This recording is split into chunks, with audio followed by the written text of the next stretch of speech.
सुबह से आज हमारे साथ चल रहे हैं। 20-25 किलोमीटर आप चले, आपने अपनी शक्ति, अपना प्यार इस यात्रा को दिया। इसके लिए मैं आप सबको दिल से धन्यवाद करना चाहता हूं। शुरुआत हमने कन्याकुमारी में की। आज किसी ने मुझे माइलस्टोन दिखाया कि 450 किलोमीटर हम श्रीनगर से दूर हैं।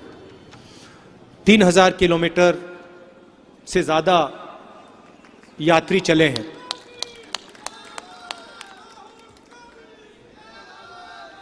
चलने के टाइम सब यात्रियों को लगा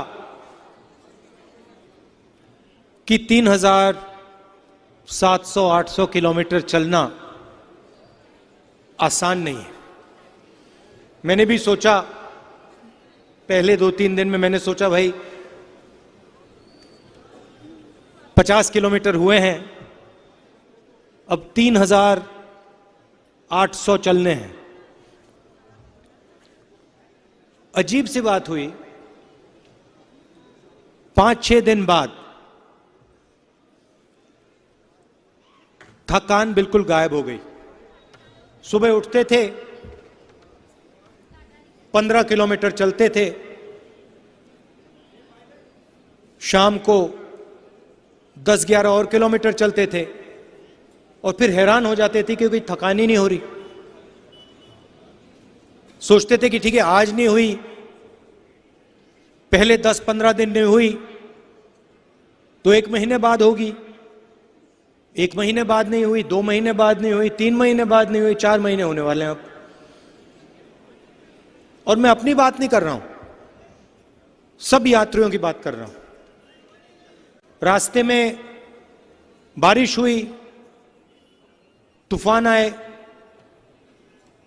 गर्मी, पसीना, सब कुछ हुआ, मगर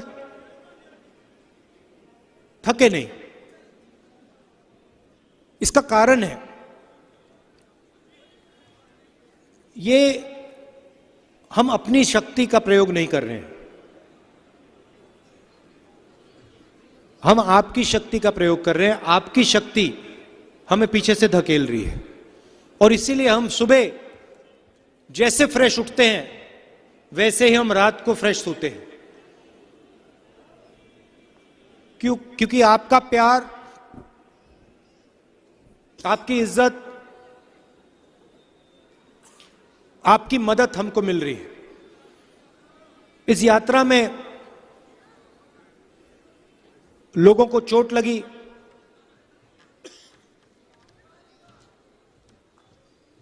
हमने बताया नहीं, मगर 5-6 लोग शहीद हुए हैं चलते हुए, शहीद हुए हैं।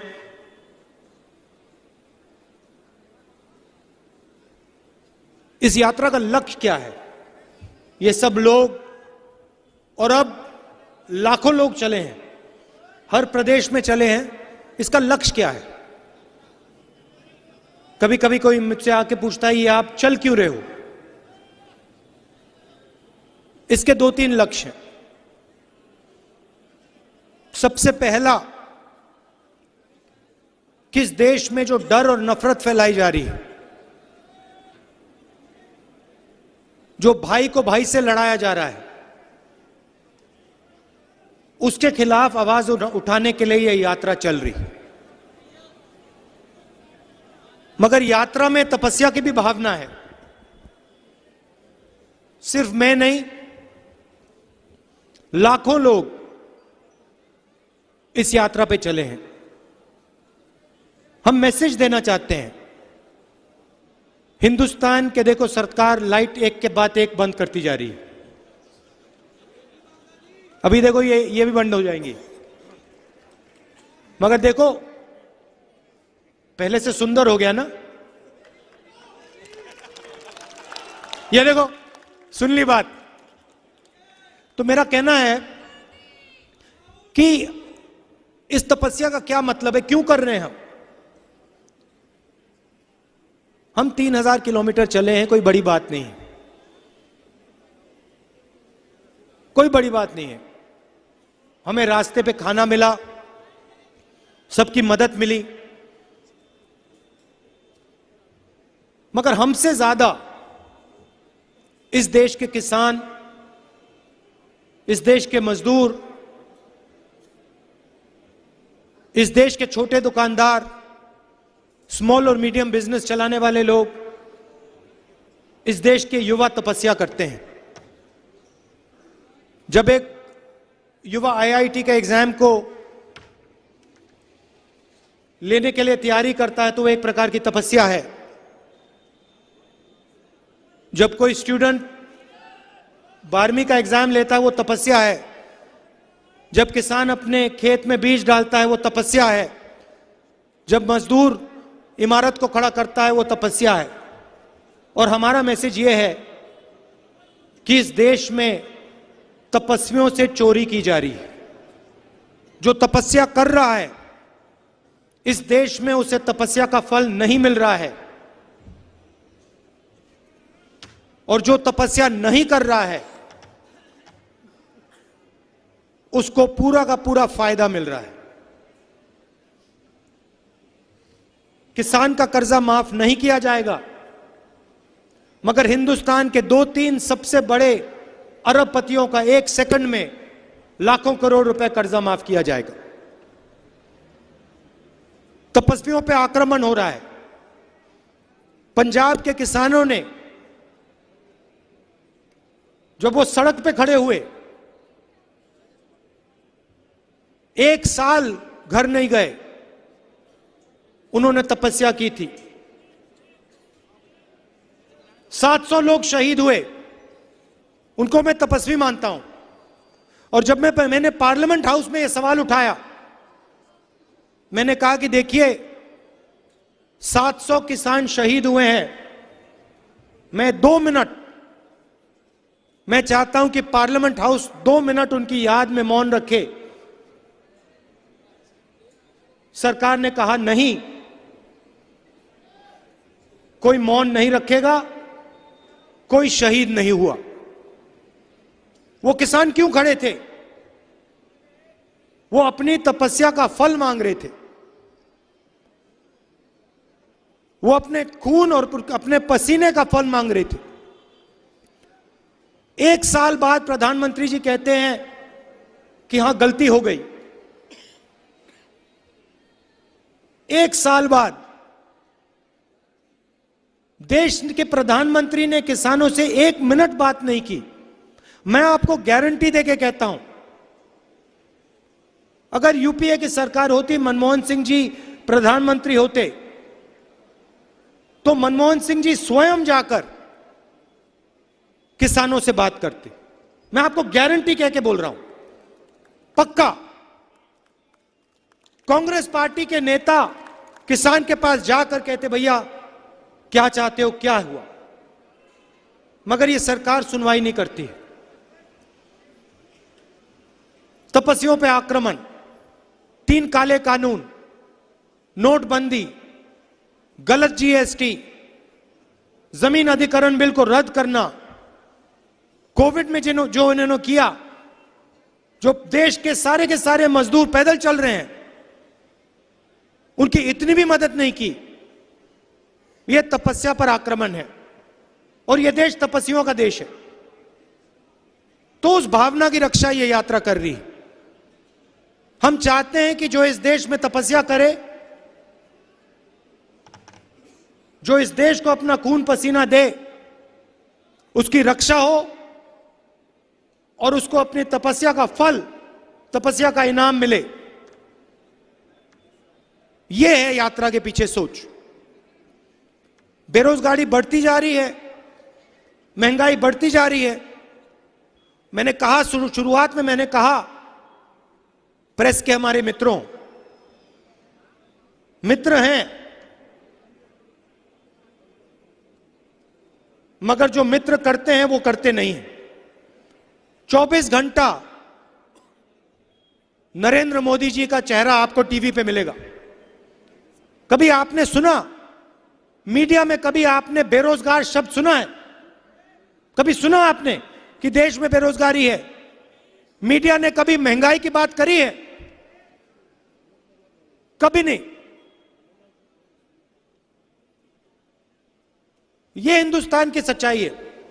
पार्लियामेंट में हम मुद्दा उठाने की कोशिश करते हैं, माइक ऑफ कर देते, कहते पार्लियामेंट में नहीं बोल सकते, अग्निवीर योजना पे नहीं बोल सकते, चाइना हिंदुस्तान के अंदर आ गया उसके बारे में नहीं बोल सकते, जीएसटी के बारे में नहीं बोल सकते, नोटबंदी के बारे में नहीं बोल सकते। इसलिए हमें रास्ता सड़क का अपनाना पड़ा। इसलिए हम कन्याकुमारी से कश्मीर चले और बहुत जबरदस्त रिस्पांस मिला, बहुत सीखने को मिला। मैं आपको बता रहा हूं, आप किसी भी यात्री से पूछो, जो हमने पिछले 3-4 महीनों में सीखा, जिंदगी भर में नहीं सीखा था पहले। जो आपने हमें समझाया, हिंदुस्तान के किसान ने, मजदूर ने, युवाओं ने जो हमें सिखाया, 3 महीने में, 4 महीने में जो आपने सिखाया, पहले हमने नहीं, सालों में नहीं सीखा। तो मैं आपका दिल से धन्यवाद करना चाहता हूं। ये जो महंगाई बढ़ती जा रही है, इससे चोट किसको लगती है? किसान को लगती है, मजदूर को लगती है। बेरोजगारी की चोट हिंदुस्तान के अरबपतियों को नहीं लगती, उनके बच्चों को नहीं लगती, हिंदुस्तान के आम नागरिक के बच्चों को लगती है। इसलिए हमने ये यात्रा शुरू की, बेरोजगारी के खिलाफ, महंगाई के खिलाफ और नफरत के खिलाफ। मैं भाषण में कहता हूं, फिर से दोहराऊंगा, नफरत के बाजार में मोहब्बत की दुकान खोलने निकले हम। और सिर्फ मैं नहीं, लाखों हिंदुस्तानी, करोड़ों हिंदुस्तानियों ने पिछले 4 महीने में नफरत के बाजार में मोहब्बत की दुकान खोली है। आप देखिए, बीजेपी जो भी कोशिश करे, जितना भी इस यात्रा की बुराई करे, कुछ फर्क नहीं पड़ता, क्योंकि जनता को मालूम है कि इस यात्रा में सच्चाई है। आपके जो गुरु हैं, उन्होंने ये रास्ता दिखाया है, ये नया रास्ता नहीं है। गुरु नानक जी ने, गुरु गोविंद सिंह जी ने, गुरु तेग बहादुर जी ने, इन सब ने नफरत के बाजार में मोहब्बत की दुकान खोली थी। हमने तो कुछ नहीं किया, हमारी तो इतनी मतलब छोटी सी दुकान है। उन्होंने पूरे बाजार को बदल दिया, पूरे बाजार में मोहब्बत फैला दी, और वही रास्ता दिखाते हैं। उन्होंने जो कहा वही इस यात्रा में हो रहा है। क्या कहा उन्होंने? हर धर्म की इज्जत करो, नफरत मत करो, हिंसा के खिलाफ खड़े हो, लोगों को जोड़ने का काम करो। यही आपके गुरुओं ने कहा था। इस यात्रा में आपको नफरत नहीं मिलेगी। इस यात्रा में कोई गिरता है तो उससे कोई ये नहीं पूछता भाई तुम्हारा धर्म क्या है, तुम्हारी जात क्या है, तुम करते क्या हो, अमीर हो या गरीब हो, ना, एकदम उठा देते हैं। किसी को चोट लगती है, सारे के सारे लोग मदद करते हैं। किसी को प्यास लगती है, सब लोग पानी पिलाते हैं। ये आपके गुरुओं ने हमें रास्ता दिखाया है। यही यात्रा करने की कोशिश कर रही है। आप यात्रा में शामिल हुए, आपने नफरत के बाजार में मोहब्बत की दुकान खोली, इसके लिए आप सबको मैं दिल से धन्यवाद करना चाहता हूं। आखिरी बात जो बाजवा जी ने कही, कांग्रेस पार्टी को एक साथ खड़ा होना है, एक साथ मिलकर आगे बढ़ना है। कांग्रेस पार्टी एक साथ चलेगी, जनता के बीच में जाएगी, जनता से गले लगेगी, उसको कोई शक्ति नहीं हरा सकती। हमारा वर्कर, मैं कहता हूं, हमारे जो वर्कर हैं, बब्बर शेर हैं, शेरनियां हैं, उनका मुकाबला कोई नहीं कर सकता है। आखिरी बात मैं पंजाब से कहना चाहता हूं, देखिए, हिंदुस्तान का हर प्रदेश का इतिहास होता है, हर प्रदेश की हिस्ट्री होती है, हर प्रदेश की भाषा होती है, जीने का तरीका होता है। और पंजाब को पंजाब से ही चलाना जाया चाहिए। ये मैंने बहुत गहरी बात बोली है। पंजाब को दिल्ली से नहीं चलाना चाहिए, पंजाब को पंजाब से चलाना चाहिए। और मैं पंजाब के चीफ मिनिस्टर से कहना चाहता हूं, भगवंत मान जी से कहना चाहता हूं, आप पंजाब के चीफ मिनिस्टर हो, पंजाब को पंजाब से चलाना चाहिए। दिल्ली के दबाव में, केजरीवाल जी के दबाव में भगवंत मान को नहीं आना चाहिए। यह पंजाब का इतिहास है, पंजाब की हिस्ट्री है और पंजाब की इज्जत की बात है। आपको इंडिपेंडेंटली यहां पे काम करना चाहिए। आपके किसानों, मजदूरों की बात, दिल की बात सुनकर पंजाब के चीफ मिनिस्टर का काम करना चाहिए। किसी का रिमोट कंट्रोल नहीं बनना।